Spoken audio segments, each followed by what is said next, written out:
वो परमात्मा हमारे हितैषी हैं। वो स्वयं ही यहाँ आकर के हमें जानकारी देते हैं कि तुम सभी आत्माएं यहाँ के रहने वाले नहीं हो। ये स्थान आपका निज स्थान नहीं है।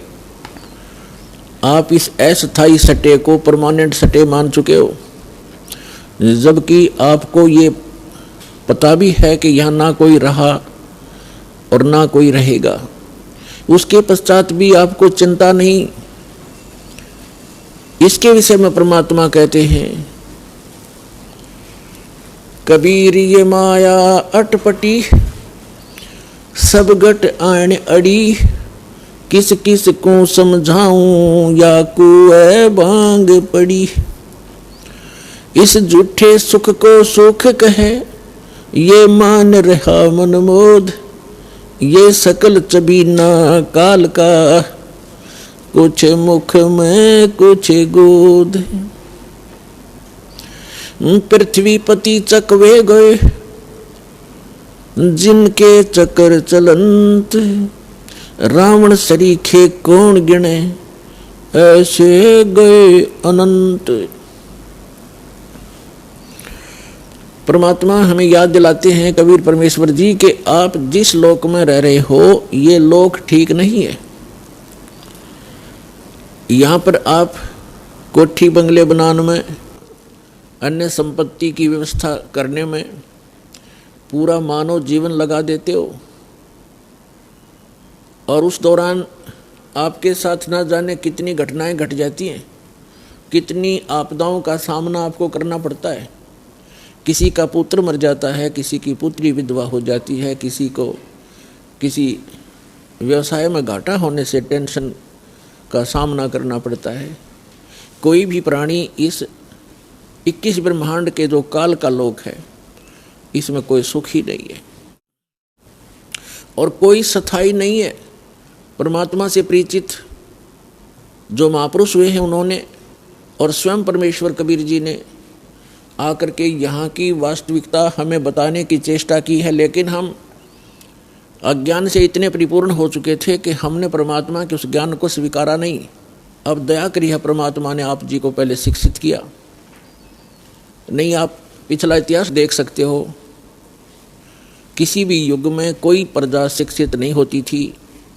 केवल एक ब्राह्मण वर्ग होता था जो शिक्षा ग्रहण किया करता था, और सदग्रंथों को जानने के लिए ही वो शिक्षा ग्रहण किया करते थे। संस्कृत भाषा ही मूल थी और अन्य प्रजा उन अपने धार्मिक गुरुओं से अध्यात्म ज्ञान सुनकर अपना जीवन निर्वाह किया करते थे। तो अब आपको शिक्षित किया इसलिए कि आप जिन सदग्रंथों को आप सत्य मानते थे, हमारे धर्मगुरु उन्हीं सदग्रंथों के विपरीत ज्ञान दिया करते थे।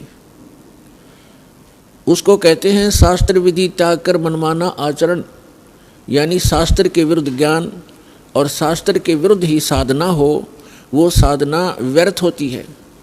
इसका प्रमाण है श्रीमद् भगवत गीता अध्याय नंबर 16 के श्लोक नंबर 23 और 24 में। 23 श्लोक में कहा है कि अर्जुन, जो शास्त्र विधि को त्याग कर मनमाना आचरण करते हैं, अर्थात जो सदग्रंथों में वर्णित ज्ञान और उसका समाधान साधना उसको न करके अपने मनमुखी मंत्र, मनमुखी आरतियाँ करते हैं, जैसे ओम जय जगदीश हरे, स्वामी जय जगदीश हरे, जय गणेश देवा, ये इस तरह की जो आरतियाँ हैं ये हमारे सदग्रंथों में नहीं है।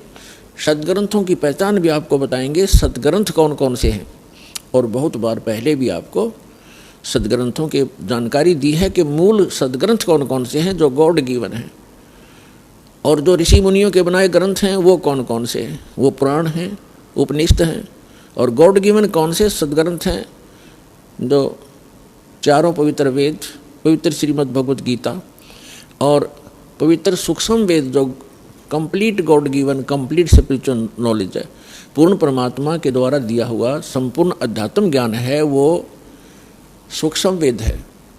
उस सूक्ष्म वेद को हमारे धर्मगुरु समझ नहीं सके, इस दास पर दया करी है उस सूक्ष्म वेद को समझने और समझाने की। तो जो सदग्रंथों के विपरीत साधना करते हैं वो शास्त्र विधि को त्याग कर मनमाना आचरण है। सदग्रंथ आपको बताई दिया, सूक्ष्म वेद, पवित्र चारों वेद, पवित्र श्रीमद् भगवत गीता। इसके अतिरिक्त जो सदग्रंथ हैं वो किसी ऋषि मुनि के दिए हुए ग्रंथ हैं। यदि वो वेदों से मेल खाते हैं वो ज्ञान तो सही है, उसके अतिरिक्त जो ज्ञान उनके अंदर है वो उनका अपना है, वो यथार्थ ज्ञान नहीं है। तो यहाँ गीता अध्याय नंबर 16 श्लोक 23 में कहा कि शास्त्र विधि को त्याग कर जो मनमाना आचरण करते हैं, मनमानी साधनाएं करते हैं, उनको न तो कोई सुख होता है, न कोई उनको सिद्धि प्राप्त होती है, और न ही उनकी गति होती है, अर्थात व्यर्थ, यूजलेस। तो क्या फ़ायदा ऐसे डले डोण का जिससे कोई लाभ ही नहीं होना हो। तो इसलिए 24वें श्लोक में श्रीमद् भगवत गीता अध्याय 16 के 24वें श्लोक में तुरंत कहा है, इससे तेरे लिए अर्जुन कर्तव्य और अकर्तव्य की व्यवस्था में सदग्रंथ ही प्रमाण है। यानी सदग्रंथों को आधार मानकर जो संत साधना बताता हो उसी को स्वीकार कीजिए, अन्य शास्त्र विरुद्ध साधना बताने वालों को तुरंत त्याग दीजिए। वो अपना भी जीवन नष्ट कर रहे हैं और श्रद्धालुओं को भी मिसगाइड कर रहे हैं। तो जिन महापुरुषों को परमात्मा मिले, क्योंकि परमात्मा के गुणों में वेद प्रमाणित करते हैं कि वो परमेश्वर स्वयं अपने निज स्थान से चल कर आता है। परमेश्वर ऊपर के लोक में रहता है, सत्यलोक में, और वहाँ से चल कर आते हैं सहशरीर, यहाँ अन्य रूप धारण कर लेते हैं और अच्छी आत्माओं को मिलते हैं जो दृढ़ भक्त होते हैं, उनको उपदेश देते हैं, यथार्थ ज्ञान समझाते हैं और फिर अपने से परिचित कराते हैं। सतलोक अपने निज स्थान ले जाकर उनको वापस छोड़ते हैं। और वो परमात्मा 3 सतिथि में हमारी केयर टेक करते हैं, हमारी देखभाल करते हैं। एक रूप में वो स्वयं रहते हैं सतलोक के अंदर, वहाँ भी नर आकार हैं, और यहाँ आते हैं तो भी परमात्मा नर आकार ही होते हैं। तो सतलोक में जो परमात्मा के शरीर की स्थिति है वो मनुष्य दृश्य हैं, मनुष्यवत हैं। उनके शरीर का जो तेज है, नूर है। एक रोमकूप में, एक रोम कहते हैं बाल को, एक बाल में, एक रोम में करोड़ सूर्य, करोड़ चंद्रमा, इन दोनों की मिलीजुली रोशनी हो, उनका जो तेज हो, परमात्मा की एक बाल की इतनी रोशनी है। तो फिर शेष बॉडी की कितनी होगी, अंडरस्टूड है। ये तो वहाँ परमात्मा एक रूप में ऐसे रोल करते हैं, ओवरऑल कंट्रोलर और ओवरऑल क्रिएटर के रूप में वहाँ विराजमान हैं। वो परमात्मा जो बनारस में, काशी में धानक रूप में, जुल्हा रूप में यहाँ रहे थे अभी कलयुग में, सन 1398 से और सन 1518 तक 120 वर्ष रहे थे। वही परमात्मा उस असंख्य ब्रह्मांड के कंट्रोलर के सिंहासन पर विराजमान है, उस तख्त पर विराजमान है। उसके विषय में आंखों देखा उन महापुरुषों ने बताया है, जिनको परमात्मा मिले और सचखंड लेकर गए, फिर वापस छोड़ा। आदरणीय गरीबदास साहिब जी उनमें से एक महापुरुष हैं। उन्होंने कहा कि अनंत कोट ब्रह्मांड का एक रति नहीं भार, और सतगुरु पुरुष कबीर हैं ये कुल के सर्जनहार। हम सुल्तानी नानक तारे दादू को उपदेश दिया, जात जुलाहा भेद नहीं पाया, वो काशी माहे कबीर हुआ। ये काशी में जुलाहा रूप में जो रहे थे परमात्मा, ये असंख्य ब्रह्मांड के स्वामी हैं। हम इनको पहचान नहीं सके क्योंकि हमने परमात्मा की परिभाषा ही गलत सुन रखी है। कोई निराकार बताता है, कोई साकार कहता है, तो श्री राम और कृष्ण, विष्णु और शंकर भगवान तक हमारी बुद्धि सीमित कर रखी थी। इसलिए हम लाल को पहचान नहीं सके। हम 10 के नोट की भी कदर जानते हैं, हम 100, 500 और 1000 के नोट को भी खूब पहचानते हैं, लेकिन हम लाल से परिचित नहीं हैं। आज भी परिचित नहीं है। यदि यहाँ कोई लाल डाल दिए जाए, आप उनको छोड़कर चले जाओगे, और 1000 का नोट पड़ा हो तुरंत उठाओगे। चाहे किसी का ये भी कहो कि भी किसका है देखिएगा, किसी का हो तो ले लीजिए, आपको उसकी कदर है, लाल का पता नहीं। तो ये लाल है परमपिता परमात्मा कबीर जी, जो सारी सृष्टि के रचनहार और सतपुरुष कहलाते हैं, जिसको गीता अध्याय नंबर 8 के श्लोक नंबर 3 में परम अक्षर पुरुष कहा है, परम अक्षर ब्रह्म कहा है। और ये अन्य जितने भी देव हैं, कोई 1000 का नोट है, कोई 500 का, कोई 10 और 20 और 50 100 का। तो इनको तो आप अच्छी तरह ग्रहण कर लेते हो, लेकिन एक लाल आपको मिल जाए तो इन 1000 के नोटा की गिनती अनार आपके पास कितने हो जाएंगे, उसी से मिल जाएंगे वो। तो इस प्रकार परमात्मा कबीर जी वो लाल हैं जिनको हम पहचान नहीं सके, क्योंकि वो हमारे व्यवहार में नहीं थे और हम पहचान नहीं सके। तो उसकी अपनी पहचान कराने के लिए परमात्मा स्वयं आए और अच्छी आत्माओं को मिले जो दृढ़ भक्त पुण्यात्माएं थी। आप देख सकते हो जिन महापुरुषों को परमात्मा मिले उस समय, आज से 200 वर्ष पहले 250 वर्ष पहले गरीबदास जी आए थे सन 1717 में, और संवत 1774 में उनका आविर्भाव हुआ था, जन्म हुआ था। और सन 1717 आज सन 2013, 300 वर्ष पहले, और 300 वर्ष पहले उनको परमात्मा मिले। पहले वो हमारे जैसे पुजारी थे, श्री राम, श्री कृष्ण, विष्णु और शंकर भगवान, माता मसानियों के। और जब उन्होंने परमात्मा को देखा, सतलोक देखा, जहाँ हम रहा करते वो स्थान देखे और वहाँ की जो सुख देखे, फिर आकर उनको वापस छोड़ा, तो फिर वो इतने दृढ़ हो गए, पूरा समाज एक तरफ और गरीबदास जी एक तरफ। ऐसे ही नानक साहिब जी, आदरणीय नानक देव जी को जब परमात्मा मिले, बेई नदी से सचखंड लेकर गए वो सतपुरुष, और फिर वापस छोड़ा उनको ला करके। उसके बाद उससे पहले वो हिंदू धर्म में जन्मे थे, सभी श्री राम और श्री विष्णु श्री कृष्ण जी के परम पुजारी थे। और उसके बाद पूरा हिंदू समाज एक तरफ था और नानक साहिब जी एक तरफ थे, झुके नहीं, और आज उनके अनुयायियों की गिनती नहीं। तो ऐसे दृढ़ भक्तों को परमात्मा मिलते हैं, और जिस कारण से वो अपनी स्थिति को, अपनी पहचान को अपने बच्चों तक करवाते हैं। तो ये सारे कुछ अभी तक जो सत्संग दास ने किया है, इसका उद्देश्य ये है कि श्रीमद् भगवत गीता में जो प्रमाण है, ये गॉड गिवन स्पिरिचुअल नॉलेज है। श्रीमद् भगवत गीता अर्थात ये वेदों का सारांश है, और चारों वेद कबीर भगवान ने दिए थे इस ज्योत निरंजन ब्रह्म सरपुरुष इस काल के अंतःकरण में फीड कर दिए थे, ईमेल कर दी थी, फैक्स कर दिया था। और जब इसने डाउनलोड करके देखा, कंप्लीट स्पिरिचुअल नॉलेज भेजा था परमात्मा ने इस ज्योत स्वरूपी निरंजन के अंतःकरण में। इसने जब वो डाउनलोड किया, यानी अंदर से बाहर निकाला अपने अंतःकरण से, तो बाहर उन्हें पढ़कर देखा, उस कंप्लीट स्पिरिचुअल नॉलेज का, संपूर्ण अध्यात्म ज्ञान का वो पार्ट, वो भाग इसने नष्ट कर दिया जिसमें उस परम पिता की जानकारी थी और इससे उत्तम लोक की जानकारी थी, वहाँ जाने की विधि थी, उसको पाने की विधि थी। ये नहीं चाहता कि यहाँ के प्राणियों को जो इसके अंतर्गत हैं 21 ब्रह्मांड में, इनको ये जानकारी हो कि कोई और सुख स्थान है, और जहाँ जाने के बाद ना वृद्धावस्था होती है, ना वहाँ मृत्यु होती है, ना कोई रोग सताता है, ना किसी चीज़ का अभाव है। सब सुख पदार्थ आपको वहाँ बगैर किए ही प्राप्त होंगे। और पुण्यात्माओं, हमारी यहाँ चेष्टा प्रत्येक प्राणी की ये है कि हम काम ना करें, हम मेहनत परिश्रम कम करें और सुविधाएं सारी हों। इसलिए हम अपने बच्चों को पढ़ाते हैं, स्वयं भी पढ़ते हैं, पढ़ा करते थे कि हम बड़े अधिकारी बने और हम काम कुछ ना करें, घंटी बजाएं, नौकर आएँ और जो वस्तु चाहे वो खाएं, ऐसी तनख्वाह हो, कार हो, कोठी हो और सुविधाएं सारी हों। तो ये यहाँ नहीं हो सकती। यहाँ तो चाहे राष्ट्रपति बन जाए, उसने भी दिन में बहुत सी मीटिंग अटेंड करनी पड़ेंगी, नहीं तो उसको जीने नहीं दे पब्लिक, उसकी व्यवस्था है। तो इसी प्रकार सतलोक में जाने के बाद वो सुख होगा जिसकी हम खोज यहाँ कर रहे हैं। वृद्धावस्था वहाँ नहीं है, वहाँ केवल युवा शरीर रहेगा। तो कौन चाहता है वृद्ध होना, कौन चाहता है मृत्यु? लेकिन यहाँ इसका कोई विकल्प नहीं है, यहाँ तो ये कंपलसरी है, ये तो होगा ही होगा।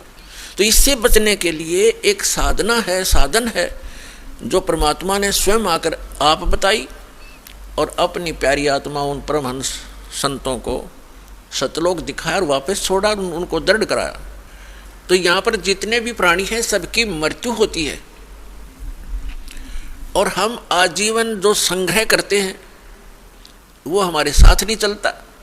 हम जिन बच्चों के लिए कोठियाँ बनाते हैं, धन जोड़ते हैं कि हमारे बच्चे हमारी मृत्यु के बाद वो सुखी होंगे, और वो बच्चे हमारे सामने ही मर जाते हैं।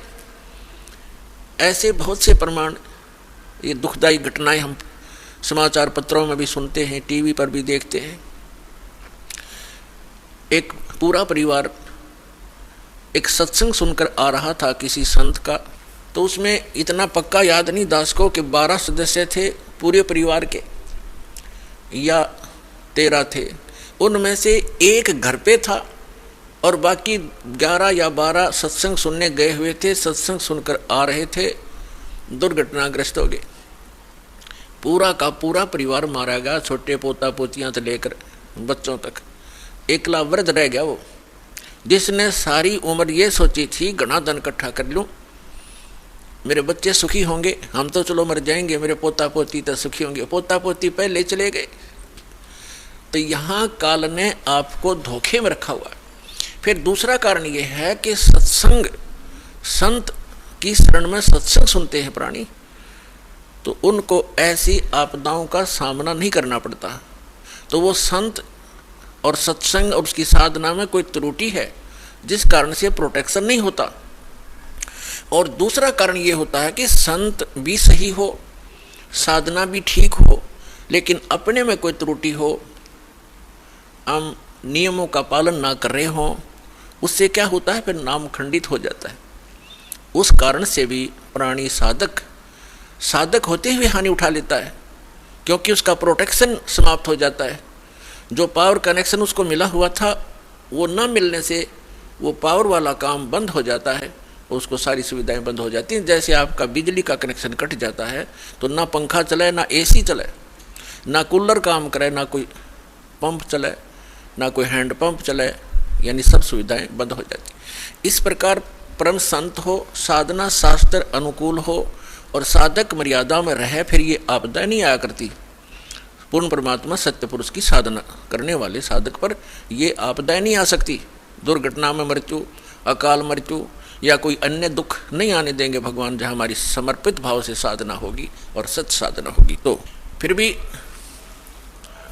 जो कहने का तात्पर्य दास का आज जो उद्देश्य है ये ज्ञान कराने का, कि हम जिन सुविधाओं को एकत्रित करने में, जोड़ने में सारा जीवन लगा देते हैं और फिर भी हम भी छोड़ चले जाते हैं और बच्चों का भी पता नहीं हमारे सामने ही मृत्यु हो जाए, तो ये गंदा लोक है, ये लोक ठीक नहीं। अभी तक हमें इसका अल्टरनेट नहीं था। अल्टरनेट था तो इतना था कि स्वर्ग चले जाएंगे, स्वर्ग से आगे हम नहीं जानते थे। परमात्मा कबीर जी ने आके अपनी महिमा, अपना स्थान स्वयं बताया है कि एक स्थान ऐसा है जहां जाने के बाद साधक फिर लौटकर संसार में नहीं आता। ये परमात्मा ने आके बताया 600 वर्ष पहले, और उसके बाद भी उस परमात्मा के सूक्ष्म वेद में वर्णित ये ज्ञान है जो परमेश्वर ने, कबीर जी ने स्वयं अपने मुख से बोला, जिसको कबीर वाणी कहते हैं, जिसको सच्चिदानंद घन ब्रह्म की वाणी कहा है। उसमें वर्णित किया मालिक ने, और हमारे वेद और गीता में वर्णित है। हम नहीं समझ सके क्योंकि हमारे टीचर अल्पज्ञ थे, हमारे धर्मगुरु अल्पज्ञ थे, उनको सदग्रंथों का ज्ञान कतई नहीं था। तो उस परमात्मा ने आके स्वयं बताना पड़ा वही ज्ञान, और जिन महापुरुषों को परमात्मा मिले उन्होंने भी यही ज्ञान कराया, लेकिन उसको हम समझ नहीं सके, जिस कारण से अभी तक परमात्मा के आने से पहले तक हमें केवल स्वर्ग से आगे कोई बताने वाला नहीं था। और अब हम पता चला इन सदग्रंथों से और परमेश्वर के सूक्ष्म वेद से और जिन महापुरुषों को परमात्मा मिले उनकी अमृतवाणी से, कि स्वर्ग में गए हुए प्राणी भी जन्म मृत्यु में ही रहते हैं। और जिनको हम इष्ट रूप में पूजा करते थे, श्री विष्णु जी, श्री शंकर जी, ब्रह्मा जी को तो हम पूजते नहीं थे, लेकिन आदर की दृष्टि से अवश्य देखते थे। इन तीनों का नाम हम टिप्स पर रखते थे, ब्रह्मा विष्णु महेश।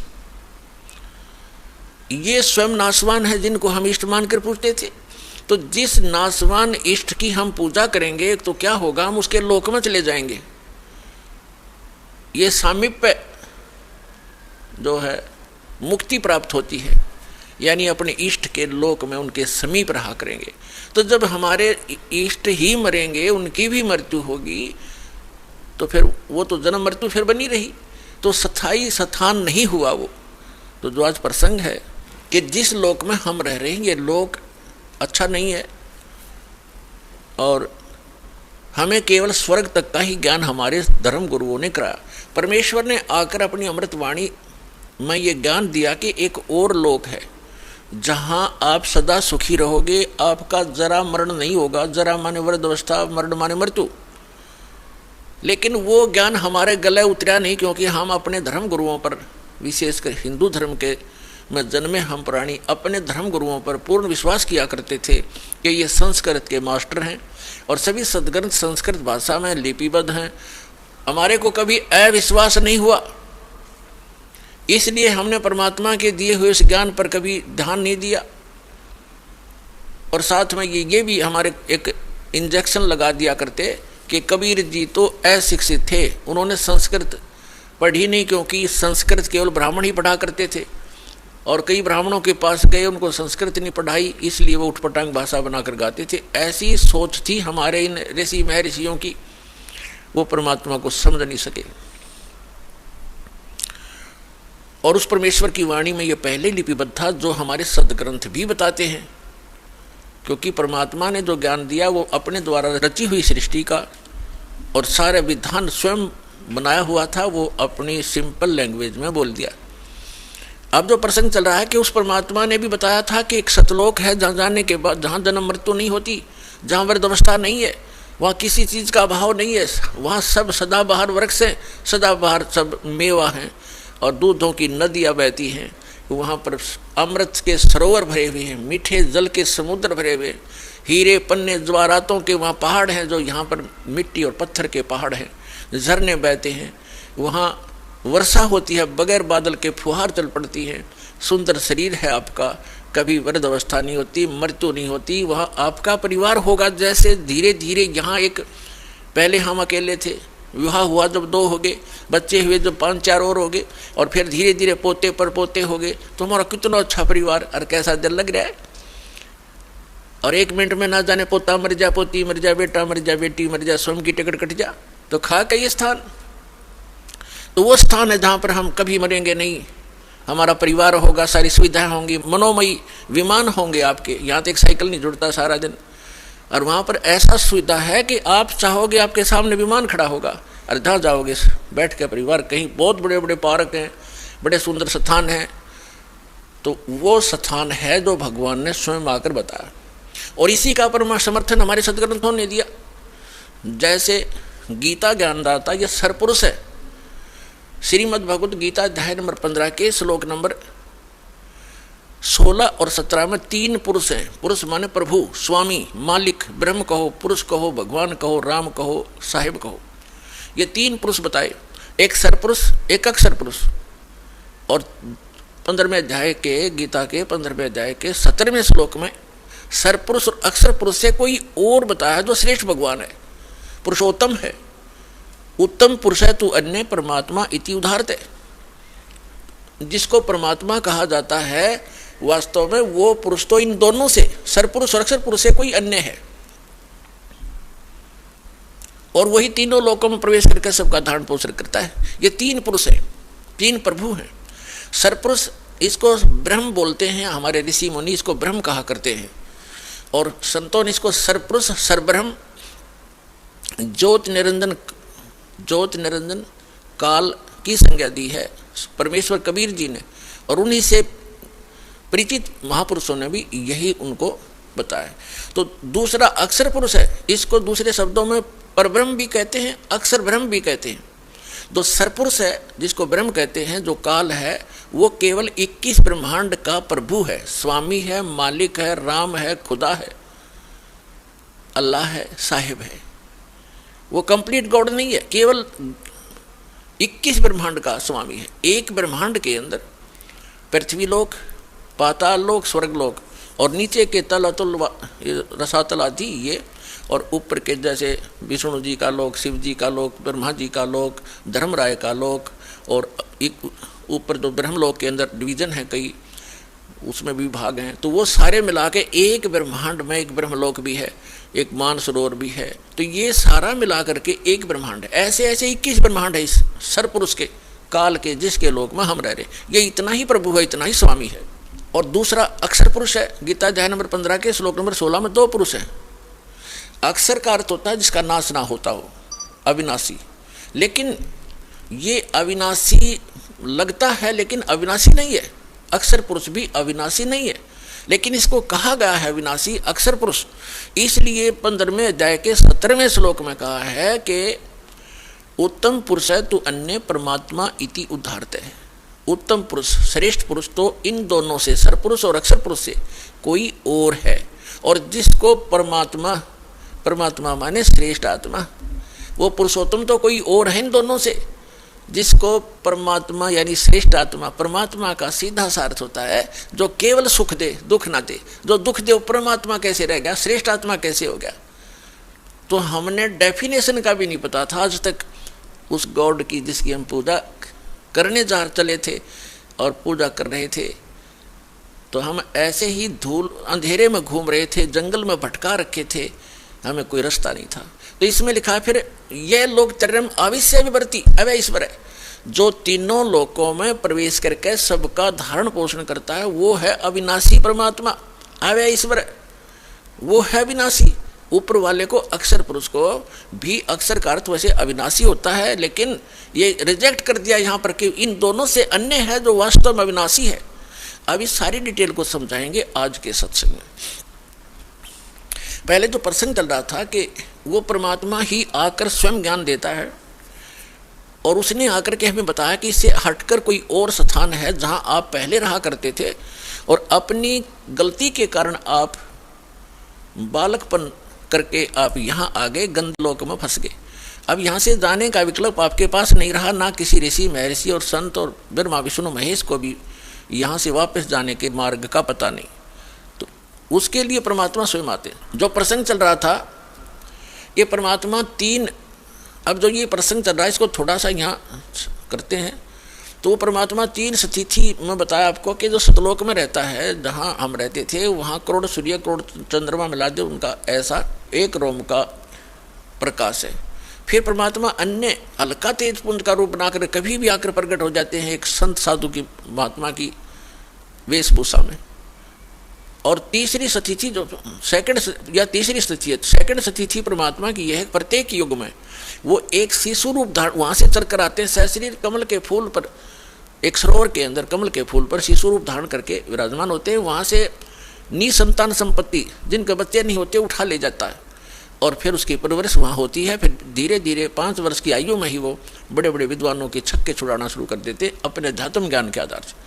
अब हम फिर आते हैं उसी प्रसंग पर, हम फिर आते हैं गीता अध्याय नंबर 15 के श्लोक नंबर 16 और 17 पे, क्योंकि प्रसंग चला है कि एक परमात्मा ने भी आकर बताया और इन सदग्रंथों में भी प्रमाण है कि कोई ऐसा स्थान है जहाँ जाने के बाद साधक फिर लौटकर संसार में कभी नहीं आते, वह स्थायी स्थान पाते हैं। और जब तक हम इस काल के लोक में हैं, कितनी साधना कर लें, उस सत्य पुरुष के बताए उस सत्य ज्ञान के आधार से जब तक सत्य साधना नहीं करेंगे तो हमारी जन्म मृत्यु सदा बनी रहेगी। उसके लिए परमात्मा से परिचित संत आदरणीय गरीबदास साहिब जी कहते हैं कि अग गए ना बावड़े रहते भी सब जाही, बिन साहेब की बंदगी कहीं ठोर ठिकाना नहीं। कहते हैं कि आगे चले गए वो तो वापस आए नहीं आपको कुछ बतावें कि हमारे साथ क्या बना, और जो शेष बचे हैं वो भी चले जाएंगे। यहाँ किसी उस सत्य साधना, वो पूर्ण परमात्मा की भक्ति के बिना कहीं ठोर ठिकाना नहीं। जैसे आज आप चाहे प्रधानमंत्री बने हो किसी देश के और मृत्यु होगी, कोई पुण्य किया है उसके आधार से आप स्वर्ग जाओगे इस जीवन में, तो स्वर्ग के अंदर अपनी पूंजी को समाप्त होते ही आपकी ऐसी मृत्यु होगी जैसे यहाँ हो गई।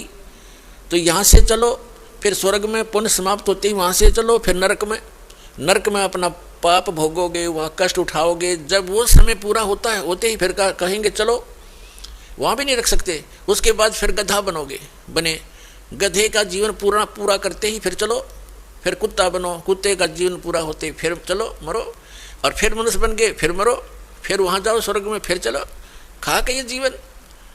तो ये चलो चलो मिटाएगी सतलोक में जाने से। और वो चलो चलो ना तो ब्रह्मा की मिट्टी, ना विष्णु की, ना शिव जी की, और ना सरपुरुष की, ना अक्षर पुरुष की। केवल परम अक्षर पुरुष, परम अक्षर ब्रह्म है वो परमात्मा, जो स्वयं वास्तव में अविनाशी है। उसकी साधना करने से भी साधक उस लोक में चले जाते हैं जहाँ प्राणी कभी नहीं मरते, कभी वृद्ध नहीं होते, और वहाँ सदा युवा शरीर रहता है, और वापस लौट कर इस गंदे लोक में फिर नहीं आते। श्रीमद् भगवद गीता अध्याय नंबर 2 के श्लोक नंबर 12 में, अध्याय नंबर 4 के श्लोक नंबर 5 और 9 में, गीता अध्याय नंबर 10 के श्लोक नंबर 2 में, ये गीता ज्ञानदाता अर्थात सरपुरुष कह रहा है। ये गीता का ज्ञान श्री कृष्ण जी में प्रवेश करके ये सरपुरुष बोल रहा है, काल बोल रहा है, जिसका ये स्वयं प्रमाण दे रहा है गीता अध्याय नंबर 11 के श्लोक नंबर 32 में कि अर्जुन मैं काल हूँ, और इन सभी लोगों का नाश करने के लिए, सभी योद्धाओं का नाश करने के लिए मैं अब प्रवृत्त हुआ हूँ, अब श्री कृष्ण में प्रकट हुआ हूँ, मैं बड़ा हूँ, इसमें प्रवेश हुआ हूँ। श्री कृष्ण ने पहले कभी नहीं कहा मैं काल हूँ, और नहीं तो श्री कृष्ण तो पहले ही वहाँ खड़े थे, अब कैसे ये कैसे कहते कि मैं अब प्रवृत्त हुआ हूँ। ये दास का सत्संग है, सीडी बना रखी है कि श्रीमद् भगवद गीता का ज्ञान किसने दिया, उससे आप डिटेल जान सकते हो। अब प्रसंग दूसरा है, यहाँ ये विषय अब शॉर्ट आउट नहीं करूँगा, अन्य जो विषय वही करूँगा। तो इसने ये खुद कहता है कि अर्जुन तेरे और मेरे बहुत जन्म हो चुके हैं, तू नहीं जानता मैं जानता हूँ, और मेरी उत्पत्ति को, उत्पत्ति माने जन्म को, इसका जन्म तो हुआ ही है, ना देवता जानते ना ऋषि जानते, क्योंकि ये सब मेरे से ही उत्पन्न हुए हैं, इनका आदि कारण मैं हूँ। और गीता अध्याय नंबर 10 के श्लोक नंबर 3 में तुरंत कहता है कि मैं अजन्मा हूँ। अजन्मा क्योंकि जब श्री कृष्ण जी में बोल रहा है उस समय उसका जन्म नहीं हुआ, जब तो भूत की तरफ वो प्रवेश है, वो ठीक करे मैं अजन्मा हूँ, मैं अज हूँ।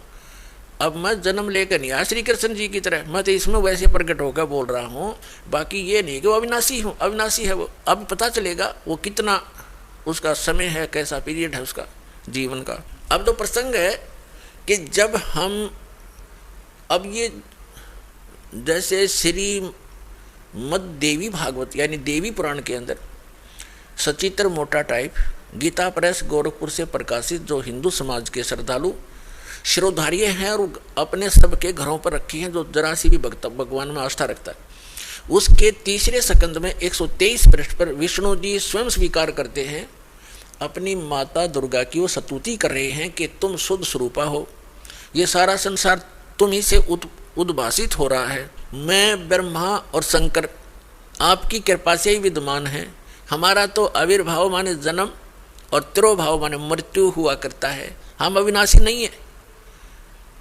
और स्वयं और भगवान विष्णु जी कह रहे हैं कि आप ही प्रकृति देवी हो। भगवान शंकर कहते हैं कि जब ब्रह्मा जी विष्णु जी के बाद ब्रह्मा जी आप उत्पन्न हुए तो क्या मैं आपका पुत्र नहीं हुआ, तमोगुणी लीला करने वाला। तो कहने का भाव ये है कि ये भी नासवान है, इनकी जन्म मृत्यु होती है, इनकी जीवनी में लिखा है, अभी आपको सुनाया। यदि हम विष्णु जी की पूजा करते हैं, श्री कृष्ण जी की करते हैं या श्री राम की करते हैं, तो हम विष्णु जी की पूजा कर रहे हैं। और हम शंकर जी की पूजा करते हैं तो हम जैसे विष्णु जी की पूजा करेंगे, विष्णु जी के लोक में जाएंगे स्वर्ग के अंदर।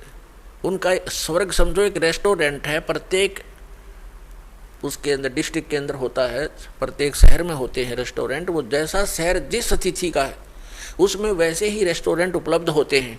जहाँ घने धनी लोग जाते हैं वहाँ पर बहुत अच्छी सुविधा और सब बकवादों से जो है युक्त वहाँ पर रेस्टोरेंट मिलते हैं।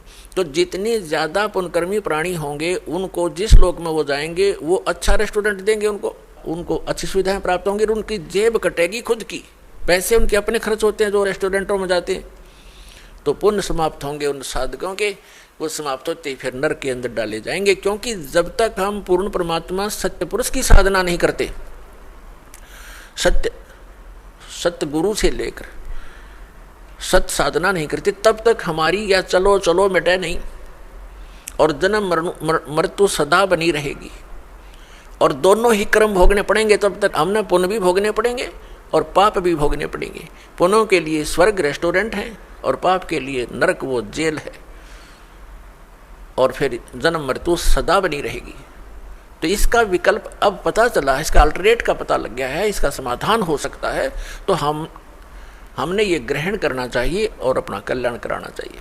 अब जो प्रसंग चल रहा है कि गीता ज्ञान दाता कहता है मेरी भी जन्म मृत्यु होती है, अर्जुन तेरी भी होती है। ये ब्रह्मा विष्णु महेश का पिता है और दुर्गा इनकी माता है, ब्रह्मा विष्णु महेश की। श्री दुर्गा जी इनकी माता है और ये सरपुरुष गीता ज्ञान दाता, ये काल, ये श्री ब्रह्मा, श्री विष्णु, श्री शिव जी के पूज्य पिताजी हैं। अब ये भी नासवान, इनका पिता भी नासवान। ये खुद कहता है, अर्जुन गीता ज्ञान दाता कहता है अध्याय नंबर 2 के श्लोक 12 में, गीता अध्याय नंबर 4 के श्लोक 5 और 9 में, गीता अध्याय नंबर 10 के श्लोक नंबर 2 में कि अर्जुन तेरे और मेरे बहुत जन्म हो चुके हैं, तू नहीं जानता मैं जानता हूं। और फिर ये अपनी साधना बताता है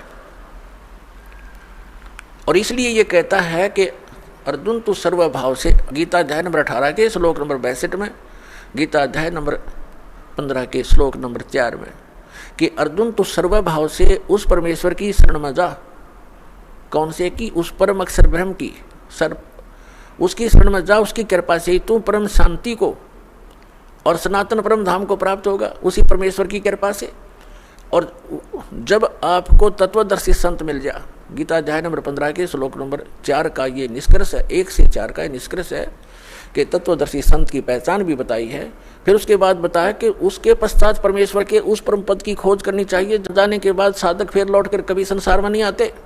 गीता ज्ञानदाता अपनी साधना करने को, अपनी भक्ति करने को भी मना कर रहा है। वो कहता है कि उसी की भक्ति करो जिस परमेश्वर ने सब ब्रह्मांडों की रचना की है, अर्थात जिससे इस संसार रूपी वृक्ष की प्रवृत्ति विस्तार को प्राप्त हुई है, अर्थात जिसने सब ब्रह्मांडों की, पूरे विश्व की रचना की है, असंख्य ब्रह्मांडों की, वही परमात्मा पूज्य है, उसकी पूजा करो। श्रीमद् भगवत गीता अध्याय नंबर 4 के श्लोक नंबर 32 में गीता ज्ञानदाता कहता है कि अर्जुन, अभी तक मैंने आपको अध्याय इसी 4 के श्लोक 25 से लेकर 31 तक जो भी साधनाएं बताई वो कंप्लीट नहीं है, वो पूर्ण नहीं है। वो तो उन साधकों की अपनी सोच है कि वो प्रत्येक अपनी साधना जैसी भी कोई कर रहा है उसको पाप नाशक मानकर कर रहा है। यानी पाप नाशक मीन मोक्षदायक, पाप नाश होंगे तभी तो मोक्ष होगा। पाप नाशक जानते हैं, लेकिन अब क्या बताया है चौथे अध्याय के 32वें श्लोक में, यहाँ पर थोड़ी सी जो अनुवाद करता है, अनुवादक हैं गीता जी के, गड़बड़ कर गए, क्योंकि जहाँ इनकी बुद्धि ने काम नहीं किया वहाँ अर्थों का अनर्थ किया इन्होंने। उदाहरण के तौर पर गीता अध्याय नंबर 7 के श्लोक नंबर 18 में अनुत्तम शब्द है, तो उसका इन्होंने अति उत्तम कर दिया। ये बालक भी ना कर सकता, 4वीं कक्षा 5वीं कक्षा का अनुत्तम माने अति उत्तम कोई लिख देगा, 0 नंबर आएंगे उसके, और ये 100 के 100 नंबर प्राप्त कर रहे। ये अज्ञानी अनुवादक और ऋषि महर्षि। इसी प्रकार गीता अध्याय नंबर 18 के श्लोक नंबर 66 में एक वर्ज शब्द है। वर्ज का अर्थ जाना होता, आना नहीं होता। जैसे इंग्लिश वर्ड गो है, तो गो का अर्थ आना नहीं हो सकता, जाना ही होता है। कहीं पर भी लिखा हो चाहे, इसमें समास और फलाना, ये बकवास है, इनकी अपनी अज्ञानता का प्रमाण है उनका। वो गलत बताते हैं हमारे को कि ऐसे बनता है, ऐसे बनता है, ये इनकी, क्योंकि अज्ञानी व्यक्ति कुछ ना कुछ तगड़मबाजी तो करेगा। तो इस प्रकार इन्होंने अनर्थ कर दी। यहाँ पर भी गीता अध्याय नंबर 4 के श्लोक नंबर 32 में एक ब्रह्मण्य शब्द है, ब्रह्मण्य मुखे, इन्होंने यहाँ कर दिया ब्रह्मण्य मुखे का अर्थ अनुवादकों ने, सभी ने, वेद की वाणी में, जबकि यहाँ करना था सच्चिदानंद घन ब्रह्म की वाणी में विस्तार के साथ सभी धार्मिक अनुष्ठानों यज्ञों की जानकारी कही गई है। वो सच्चिदानंद घन ब्रह्म की वाणी में ब्रह्मण्य मुखे, ब्रह्मण्य का अर्थ होता है बड़ा भगवान, यही ब्रह्मण्य शब्द है। गीता अध्याय नंबर 17 के श्लोक नंबर 23 में ओम तत्सत इति निर्देश है ब्रह्मण्य त्रिविध समर्थ है, तो वहाँ ब्रह्मण्य शब्द है। तो उस ब्रह्मण्य शब्द का वहाँ उन्होंने सही अनुवाद कर रखा है, सच्चिदानंद घन ब्रह्म कर रखा है। तो यहाँ भी सच्चिदानंद घन ब्रह्म ही होना चाहिए था। गीता अध्याय नंबर 4 के श्लोक नंबर, हम फिर आते हैं 32 पर।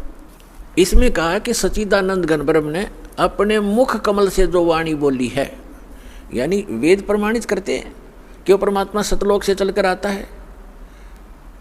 दास के पास जो आर्य समाज के जो अनुवादक हैं, आर्य समाज के जो आचार्य हैं और जो महर्षि दयानंद के चेले, उनके द्वारा ही अनुवादित वेद उपलब्ध हैं दास के पास, और आपको बहुत बार रूबरू किए हैं।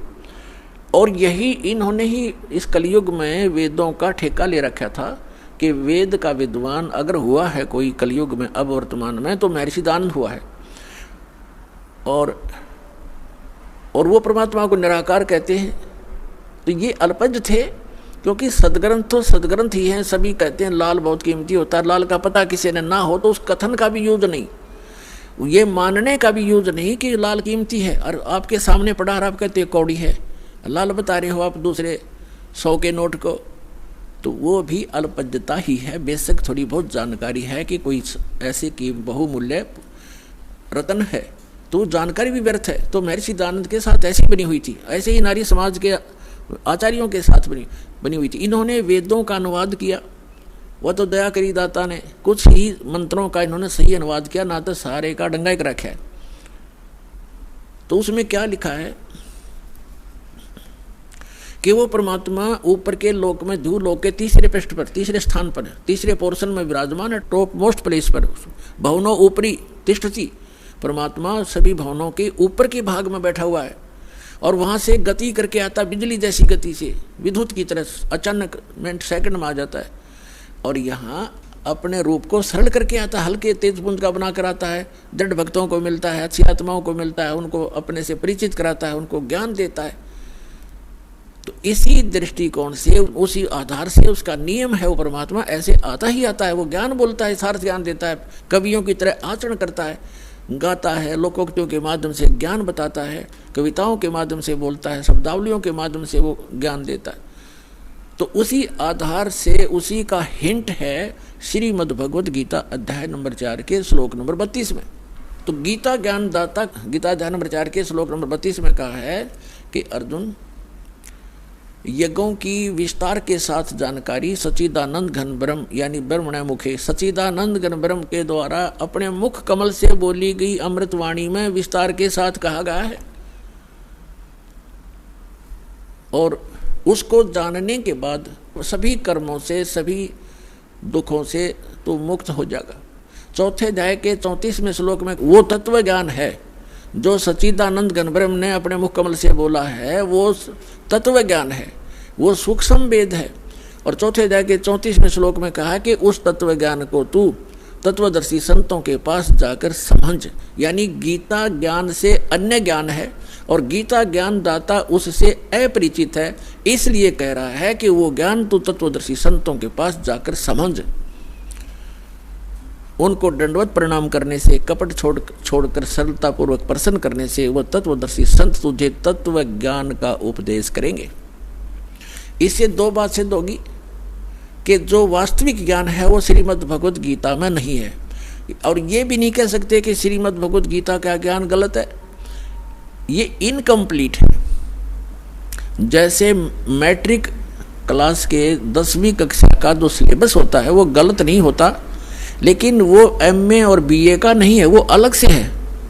बीएससी आदि करते हैं वो उससे आगे चलकर है, लेकिन वो साथ में सहयोगी होता है। जो ज्ञान हमने मैट्रिक तक ग्रहण किया है वो आगे सहयोगी रहेगा। इसी प्रकार गीता जी का जो ज्ञान है, वेदों का जो ज्ञान है, ये इनकम्प्लीट है लेकिन गलत नहीं है।